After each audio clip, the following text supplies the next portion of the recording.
Hai Sobat Atax, bertemu lagi dengan saya Purwadi Nugroho di channel YouTube kesayangan kita yaitu Atax Indonesia. Pada kesempatan kali ini kita akan membahas tentang pemeriksaan pajak.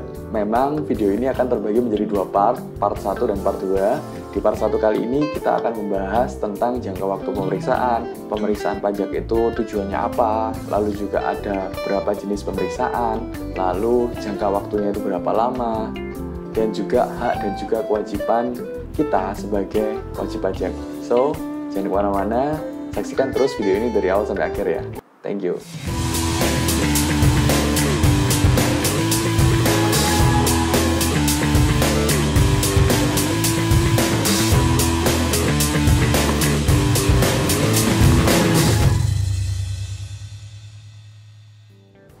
Oke, Sobat Atax, mungkin para Sobat Atax sebagian ada yang pernah mengalami yang namanya pemeriksaan pajak, dan ada sebagian yang mungkin belum pernah mengalami pemeriksaan pajak. Mungkin Sobat Atax yang sedang menonton video ini sekarang ini sedang ngiri-ngiri sedap. Kenapa? Karena mungkin Sobat Atax sedang mendapatkan surat SP2 alias surat perintah pemeriksaan dari kantor pajak.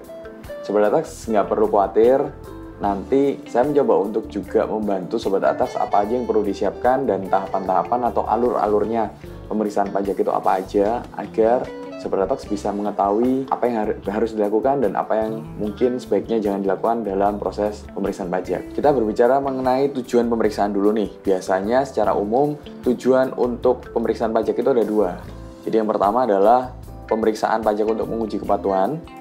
Jadi apakah kita ini sudah patuh atau enggak gitu ya. Ada yang namanya pemeriksaan khusus dan juga pemeriksaan rutin tuh dalam menguji kepatuhan tersebut. Yang pertama, pemeriksaan khusus itu ketika adanya indikasi ketidakpatuhan pemenuhan kewajiban pembayaran pajak berdasarkan data konkret maupun juga hasil analisis resiko.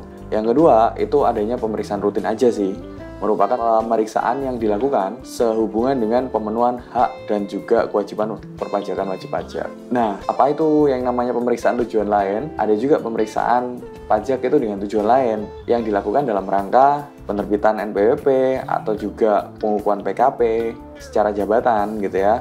Lalu juga mungkin ada penghapusan NPWP atau juga pencabutan PKP.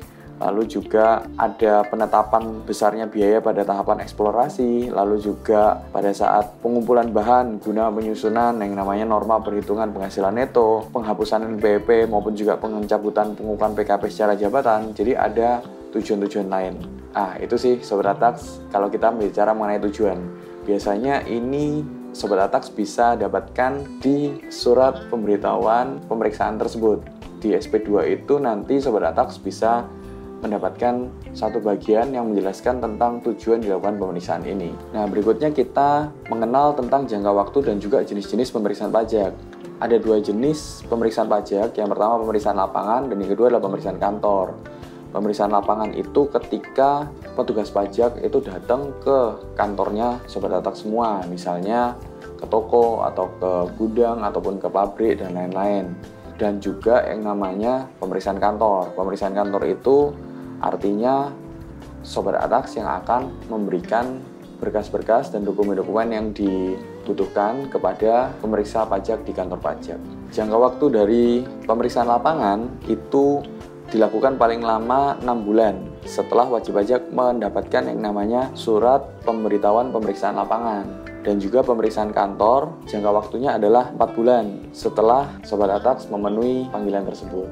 Nah, kita juga jelaskan apa sih hak dan kewajibannya wajib pajak. Haknya kita sebagai wajib pajak adalah yang pertama, kita meminta pemeriksa pajak untuk memperlihatkan tanda pengenal surat pemerintah pemeriksaan, lalu juga meminta pemeriksa pajak untuk memberikan surat pemberitahuan pemeriksaan lapangan kalau itu memang mereka datang ke tempat kita. Jadi mungkin ada beberapa oknum-oknum orang-orang yang mengaku-ngaku sebagai pemeriksa pajak. Kalau mereka tidak memberitahukan yang namanya surat pemberitahuan pemeriksaan lapangan, kita berhak untuk menolak mereka masuk ke tempat kita.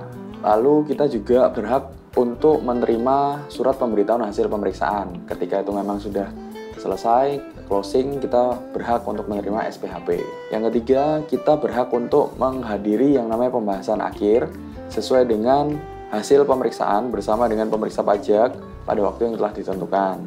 Yang keempat, kita berhak untuk mengajukan permohonan quality assurance pemeriksaan dalam hal belum disepakati dasar hukum koreksi pemeriksaan, dan juga yang kelima, kita berhak untuk mengisi kuesioner terkait pelaksanaan pemeriksaan. Nah, itu tadi Sobat ATAX tentang hak dari wajib pajak. Bagaimana dengan kewajiban wajib pajak? Yang pertama adalah wajib pajak berkewajiban untuk memenuhi panggilan untuk datang menghadiri pemeriksaan tepat waktu.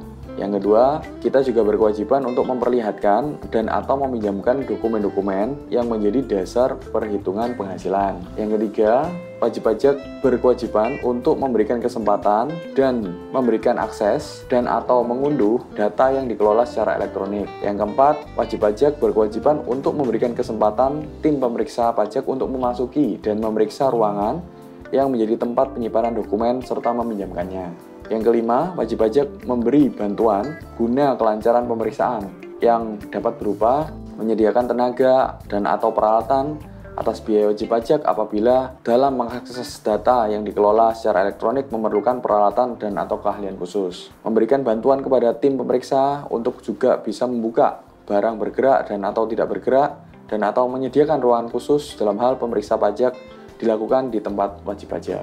Yang keenam, wajib pajak berkewajiban untuk meminjamkan kertas kerja pemeriksaan yang dibuat oleh akuntan publik. Yang ketujuh, wajib pajak berkewajiban untuk menyampaikan tanggapan secara tertulis atas surat pemberitahuan hasil pemeriksaan. Dan yang kedelapan, wajib pajak berkewajiban untuk memberikan keterangan secara lisan dan atau tertulis yang diperlukan. Oke, Sobat ATAX, itu tadi kita sudah ngobrol tentang jangka waktu, tentang hak dan kewajiban. Semoga dari video part 1 ini dapat membuka wawasan Sobat ATAX dalam proses pemeriksaan pajak. Kita akan lanjut lagi ke part 2 tentang alur-alur dan juga tahapan-tahapan dari pemeriksaan pajak. So, jangan lupa untuk bisa nonton videonya di part 2. Semoga ini bisa bermanfaat bagi Sobat ATAX semua. Terima kasih sudah menonton video ini. Jangan lupa, ingat pajak, ingat ATAX. Sampai jumpa.